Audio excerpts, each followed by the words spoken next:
ઓમ નમઃ શિવાય વિદ્યાર્થી મિત્રો, આપણે ચેપ્ટર નંબર 4 પ્રાણી સૃષ્ટિનું વર્ગીકરણ ભણી ગયા. હવે પ્રાણી સૃષ્ટિનું વર્ગીકરણ પરથી આપણે થોડાક ટૂંકા પ્રશ્નો સમજીએ, જેના લીધે આપણું આ ચેપ્ટરનું રિવિઝન બી થઈ જાય અને ટૂંકા પ્રશ્નો પણ સમજાઈ જાય. તો પ્રશ્ન છે, અંતઃકોશીય અને બાહ્યકોશીય પાચન વચ્ચેનો ભેદ સ્પષ્ટ કરો. તો અંતઃકોશીય પાચન મેં તમને સમજાવ્યું જ હતું, જ્યારે આપણે સમુદાય ભણતા હતા એ વખતે જ સમજાવ્યું હતું કે અંતઃકોશીય પાચન અને બાહ્યકોશીય પાચન એટલે શું. તો અંતઃકોશીય પાચન ખોરાકના સૂક્ષ્મ કણ કોષની અંદર રહી લાઇસોઝોમ અંગિકાના પાચક ઉત્સેચકો વડે થતા પાચનને આપણે અંતઃકોશીય પાચન કહીએ છીએ. ઉદાહરણ તરીકે સછિદ્ર સમુદાયના પ્રાણીઓ, તો સછિદ્ર સમુદાયના પ્રાણીઓની અંદર આપણને અંતઃકોશીય પાચન જોવા મળે. અંતઃકોશીય એટલે કે એક કોષીય સજીવો હોય તેની અંદર આ ખાસ પ્રકારનું જોવા મળશે. સછિદ્ર સમુદાયના જે પ્રાણીઓ છે તે કાર્યની દ્રષ્ટિએ કેવા છે? જુદા જુદા. દરેક કોષ પોતપોતાનું કાર્ય જાતે કરે છે. તો એ કોષની અંદર જ ખોરાકના સૂક્ષ્મ કણો લેશે અને લાઇસોઝોમ, આપણે જાણીએ છીએ ને કે કોષની અંદર કઈ અંગિકાઓ આવેલી હોય છે? લાઇસોઝોમ, રિબોઝોમ, ગોલ્ગી કાય, કણાભસૂત્ર, અંતઃકોષ રસજાળ, એમાંની આ લાઇસોઝોમ જે છે તે પાચક ગ્રંથિ તરીકે કાર્ય કરે છે. તો પાચક અંગિકા તરીકે કાર્ય કરશે અને આ પાચક અંગિકાના જે ઉત્સેચકો છે તેનાથી તેનું પાચન કરી દે. તો કોષની અંદર થતા પાચનને આપણે અંતઃકોશીય પાચન કહીશું.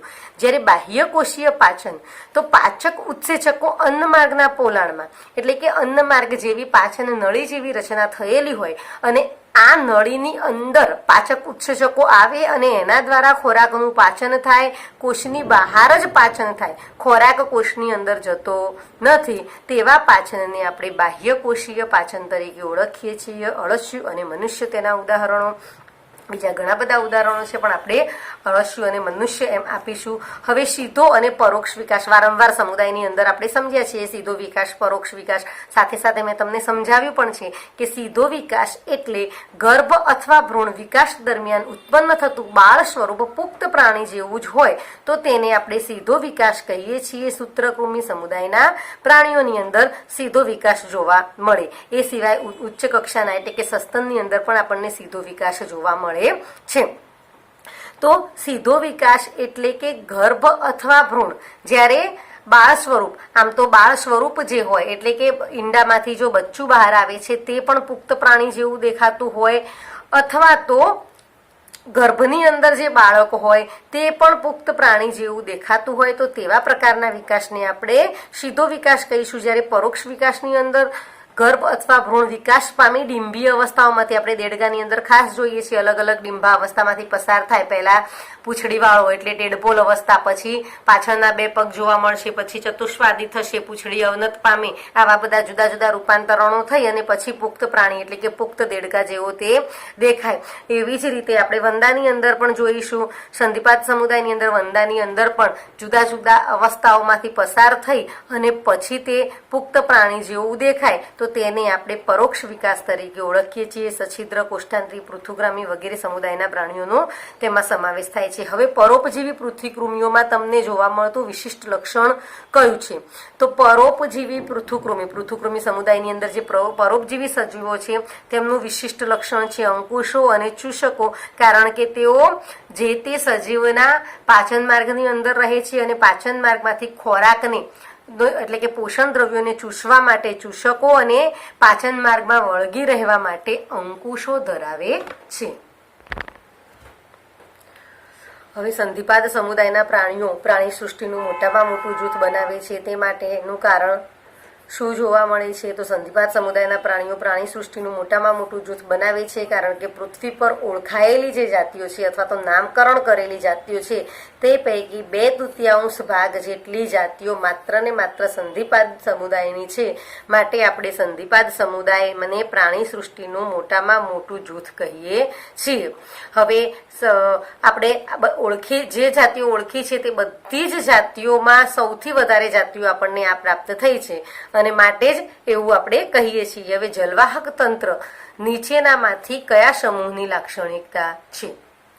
તો સછિદ્ર, કંકતધરા, શૂળત્વચી કે મેરુદંડી. આપણે જાણીએ છીએ કે સછિદ્રની અંદર જલવાહક તંત્ર જોવા મળે, વહન તંત્ર જોવા મળે છે, જેના દ્વારા પાણીનો પ્રવાહ જે છિદ્રોમાં નિવાપ કોષોમાંથી અંદર જઈ અને બહાર નીકળી જશે અને એની સાથે ખોરાકના કણો પણ લઈને આવશે, જેના કારણે તે શ્વસન પણ અને પાણીના એ પ્રવાહની સાથે જ તેઓ શ્વસન, ઉત્સર્જન અને પાચન જેવી પ્રક્રિયાઓ કરે છે.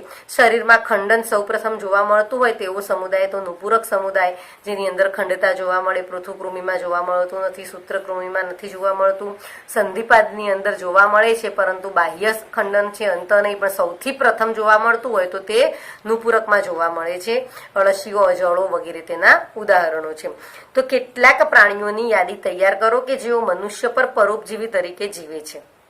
આપણે ભણ્યા એમાંથી કેટલાક પ્રાણીઓની એવી યાદી તૈયાર કરવાની કે જેમાં જે મનુષ્ય ઉપર પરોપજીવી જીવન ગુજારે. તો મનુષ્ય પર પરોપજીવી તરીકે જોવા મળતા પ્રાણીઓમાં બાહ્ય પરોપજીવીની વાત કરે. તમને પ્રશ્નમાં એવું પણ પૂછાઈ શકે કે બાહ્ય મનુષ્ય પર જોવા મળતા બાહ્ય પરોપજીવી વર્ણવો અથવા મનુષ્ય પર જોવા મળતા અંતઃ પરોપજીવી વર્ણવો. તો બાહ્ય પરોપજીવીમાં આવશે એનોફિલિસ મચ્છર, ક્યુલેક્સ, એડિસ વગેરે મચ્છર, પછી જળો, જૂ અને લીખ. આ બધા જ મનુષ્ય પર જોવા મળતા બાહ્ય પરોપજીવી છે, તેના બહાર શરીરની બાહ્ય રચના પર આધારિત છે. જ્યારે અંતઃ પરોપજીવી પ્રાણીઓની અંદર આવશે પટ્ટીકૃમિ, કરમિયું, વાળો અને વાવચીરિયા. તો અંતઃ પરોપજીવીમાં આવશે પટ્ટીકૃમિ, કરમિયું, વાળો અને વાવચીરિયા. તો આ થઈ ગયા શોર્ટ ક્વેશ્ચન. આના સિવાય પણ થોડાક શોર્ટ ક્વેશ્ચન છે જે હું તમને સમજાવું. બધા પૃષ્ઠવંશીઓ મેરુદંડી છે પરંતુ બધા મેરુદંડીઓ પૃષ્ઠવંશી નથી. આ વાક્ય મેં જ્યારે મેરુદંડી સમુદાય એટલે કે પૃષ્ઠવંશી સમુદાયની શરૂઆત કરી ત્યારે મેં તમને સમજાવ્યું હતું. ફરી એકવાર જોઈ લઈએ કે જે મેરુદંડી પ્રાણીઓમાં મેરુદંડનું કરોડસ્તંભમાં રૂપાંતર થતું હોય તો તેને આપણે પૃષ્ઠવંશી કહીએ. આમ કરોડસ્તંભ હોવા માટે મેરુદંડ હોવો જોઈએ, બરાબર. તો બધા પૃષ્ઠવંશીઓ મેરુદંડીઓ છે પરંતુ મેરુદંડીઓ પૃષ્ઠવંશી નથી. એ સમજાવવા સૌથી પહેલું વાક્ય શું આવશે કે મેરુદંડી પ્રાણીઓમાં મેરુદંડનું શેનું કરોડસ્તંભમાં રૂપાંતર થાય છે? મેરુદંડનું પૃષ્ઠવંશમાં, એટલે કે મેરુદંડનું કરોડસ્તંભમાં રૂપાંતર થાય છે. એટલે કે પૃષ્ઠવંશી હોવા માટે મેરુદંડ હોવો જરૂરી છે. પરંતુ પુચ્છ મેરુદંડીઓમાં મેરુદંડી ફક્ત કઈ અવસ્થામાં? ડિંભીય અવસ્થામાં જ જોવા મળે છે અને એ પણ માત્ર ને માત્ર પૂંછડીમાં. જ્યારે શીર્ષ મેરુદંડીમાં મેરુદંડ સમગ્ર જીવનકાળ દરમિયાન શીર્ષથી પુચ્છ સુધી વિસ્તરેલો હોય પરંતુ તેનું કરોડસ્તંભમાં રૂપાંતર થતું નથી. આમ પુચ્છ મેરુદંડીઓ અને શીર્ષ મેરુદંડીઓ મેરુદંડી હોવા છતાં પૃષ્ઠવંશી નથી. આથી બધા પૃષ્ઠવંશીઓ મેરુદંડી છે પરંતુ બધા મેરુદંડીઓ પૃષ્ઠવંશી નથી. તો અહીંયા એક સામાન્ય વસ્તુ સમજી લેવાની છે કે કરોડસ્તંભ બને છે પણ શેમાંથી બને છે? મેરુદંડમાંથી. માટે બધા જ પૃષ્ઠવંશીઓ મેરુદંડીઓ છે. જ્યારે શીર્ષ મેરુદંડી જે પ્રાણીઓ છે તેની અંદર સમગ્ર જીવનકાળ દરમિયાન મેરુદંડ તો જોવા મળે જ છે પરંતુ તેનું કરોડસ્તંભમાં રૂપાંતર થતું નથી. અને પુચ્છ મેરુદંડીમાં માત્ર ને માત્ર પૂંછડીમાં મેરુદંડ જોવા મળે અને એ પણ ડિંભીય અવસ્થામાં જ. જ્યારે ડિંભ અવસ્થામાં હોય ત્યારે જ જોવા મળે છે. માટે જ બધા પૃષ્ઠવંશીઓ મેરુદંડી પરંતુ બધા મેરુદંડીઓ પૃષ્ઠવંશી નથી. હવે વાત કરીએ મત્સ્યમાં વાતાશયોની હાજરી કેવી રીતે અગત્યની છે. તો મત્સ્યમાં વાતાશયોમાં હવા ભરાતા શરીરની ઘનતા કેવી થાય? ઘટે છે. આથી મત્સ્યમાં વાતાશયોની હાજરીથી તારકતા શક્તિ વધે છે અને તરવામાં મદદરૂપ બને છે. આમ વાતાશયોની હાજરી અગત્યની છે. હા, કાસ્તી મત્સ્યની અંદર વાતાશય જોવા મળતા નથી પરંતુ વધારે સમય પાણીની અંદર તરવા માટે ના ઉચ્ચ લક્ષણો ધરાવતી જે મત્સ્યો છે તે બધી જ મત્સ્યની અંદર વાતાશય જોવા મળે છે. અને વાતાશયનું કાર્ય જ છે તેની તારકતા શક્તિ બક્ષવી. કેવી રીતે બક્ષે છે? તો શરીરની ઘનતા ઘટાડે છે. કેવી રીતે ઘટે છે? તો હવા ભરાતા. તો વાતાશયોમાં હવા ભરાતા શરીરની ઘનતા ઘટે અને શરીરની ઘનતા ઘટવાથી તારકતા શક્તિ વધે છે. આમ વાતાશય તરવામાં મદદરૂપ બને છે. હવે વાત કરીએ દ્વિગર્ભસ્તરીય દેહ કયા પ્રાણીઓની અંદર જોવા મળે. તો આપણે ઓલો કોઠો હતો એ કોઠા પરથી તમે આરામથી સમજી શકો. કોષ્ઠાંતરી સમુદાયના પ્રાણીઓમાં હાઇડ્રા, જળવ્યાર, જેલીફિશ, પરવાળા અને સમુદ્ર ફૂલમાં દ્વિગર્ભ સ્તરીય દેહ જોવા મળે છે? કયા પ્રાણી સમુદાયથી સાચી શરીર ગુહાની શરૂઆત થાય છે? અથવા કયા પ્રાણી સમુદાયમાં સૌપ્રથમ રુધિરાભિસરણ તંત્રની હાજરી જોવા મળે છે?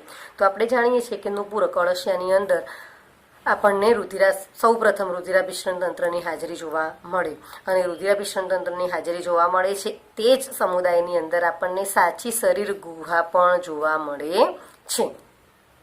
પછી આપણે વાત કરીએ કયા પ્રાણી સમુદાયમાં ખુલ્લા પ્રકારનું રુધિરાભિસરણ તંત્ર જોવા મળે? તો સંધિપાદ, મૃદુકાય, શીર્ષપાદીઓ સિવાય વગેરે પ્રાણીઓની અંદર ખુલ્લા પ્રકારનું રુધિરાભિસરણ તંત્ર જોવા મળે.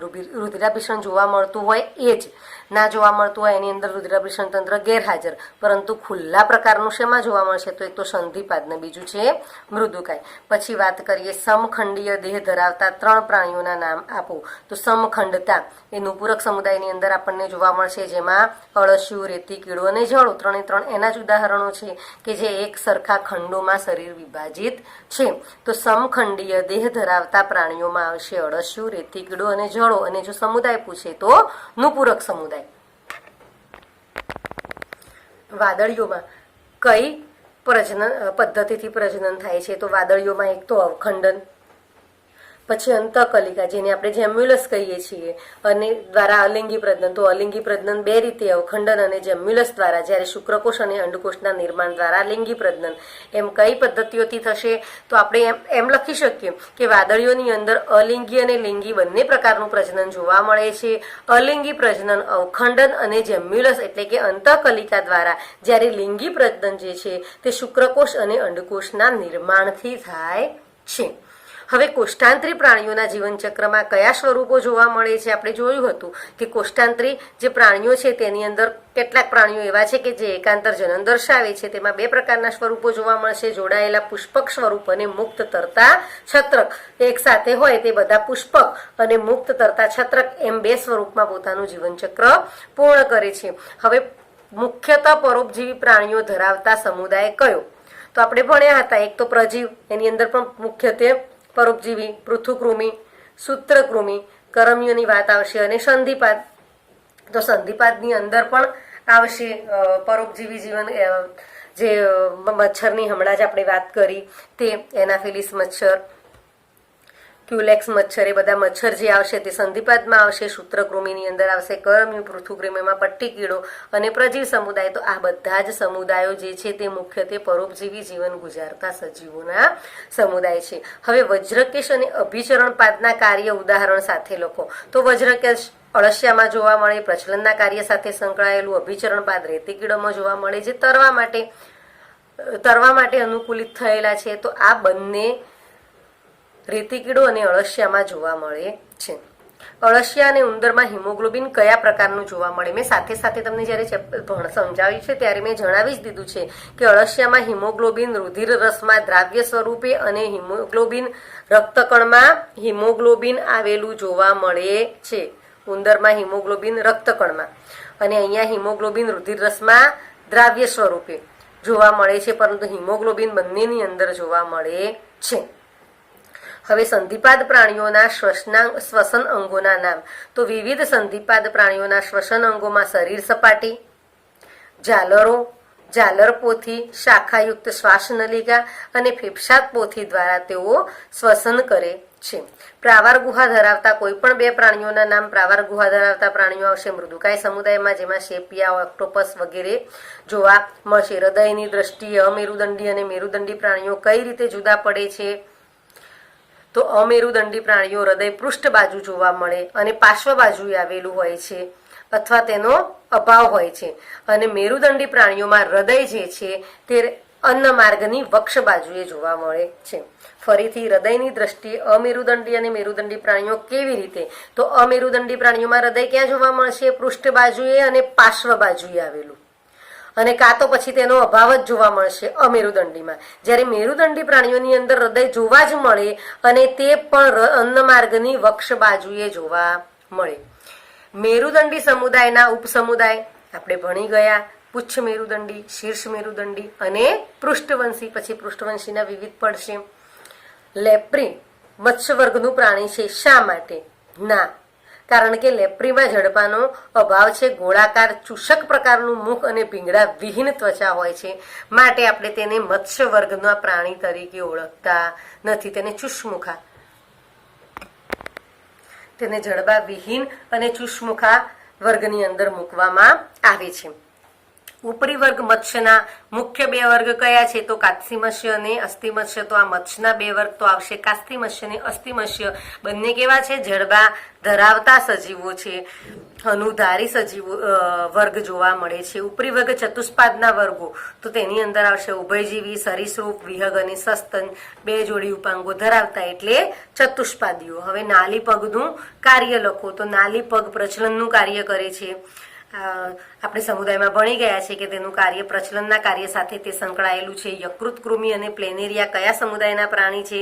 તો યકૃત કૃમિ અને પ્લેનેરિયા પૃથુકૃમિ સમુદાયના પ્રાણીઓ છે. ડંખકોષ અને જ્યોતકોષના કાર્યો. ડંખકોષ કોષ્ઠાંતરી સમુદાયના પ્રાણીઓમાં રક્ષણનું કાર્ય કરે છે, જ્યારે જ્યોતકોષ પૃથુકૃમિ સમુદાયના પ્રાણીઓમાં ઉત્સર્જનનું કાર્ય કરે છે. ફરીથી ડંખકોષ રક્ષણનું, ડંખકોષ રક્ષણનું એ તો તમને સમજાઈ જશે, પરંતુ જ્યોતકોષનું કાર્ય ઉત્સર્જનનું છે. છિદ્રિષ્ટ ગુહા ધરાવતો સમુદાય સછિદ્ર સમુદાય. આપણે એનું નામ જ એના પરથી આપવામાં આવ્યું છે કે સછિદ્ર સમુદાય. એ સિવાય પ્રશ્ન તમને એવો પણ પૂછાઈ શકે કે પક્ષીઓમાં જોવા મળતા રૂપાંતરો કયા છે કે જે તેમને ઉડવામાં મદદ કરે છે? તો મેં તમને વિહગ વર્ગ ભણાવ્યો એ વખતે સમજાવી દીધું હતું કે જડબાનું જે ચાંચમાં રૂપાંતર, શૃંગીય ચાંચમાં રૂપાંતર થયું છે. પછી જે તેના હાડકા છે તે છિદ્રિષ્ટ અસ્થિ ધરાવે છે, જે કંકાલ છે તે છિદ્રિષ્ટ ધરાવે છે, પીછાથી આવરિત જોવા મળે છે. અગ્ર ઉપાંગોનું પાંખોમાં રૂપાંતર થયેલું છે અને વાતાશયોની હાજરી. આ બધી જ વસ્તુઓ પક્ષીઓમાં જોવા મળતા રૂપાંતરણો છે અને એ જ રૂપાંતરણોને લીધે તેને ઉડવામાં મદદરૂપ મળે છે. તો વિદ્યાર્થી મિત્રો, આપણે અહીંયા ચેપ્ટર નંબર 4 પ્રાણી સૃષ્ટિનું વર્ગીકરણ પૂર્ણ થાય છે. આ બધા જ ટૂંકા પ્રશ્નો આપણી વીકલી એક્ઝામો કે પરીક્ષાઓની અંદર પૂછાઈ શકે એવા છે, માટે મેં તમને બધા જ પ્રશ્નો સોલ્વ કરાયા છે. હવે નવા વિડીયોની અંદર ચેપ્ટર નંબર 6, ચેપ્ટર નંબર 5 તો આપણે ભણી ગયા છીએ. ચેપ્ટર નંબર 6 ચલાવીશું. અહીં બસ આટલું જ. ઓમ નમઃ શિવાય.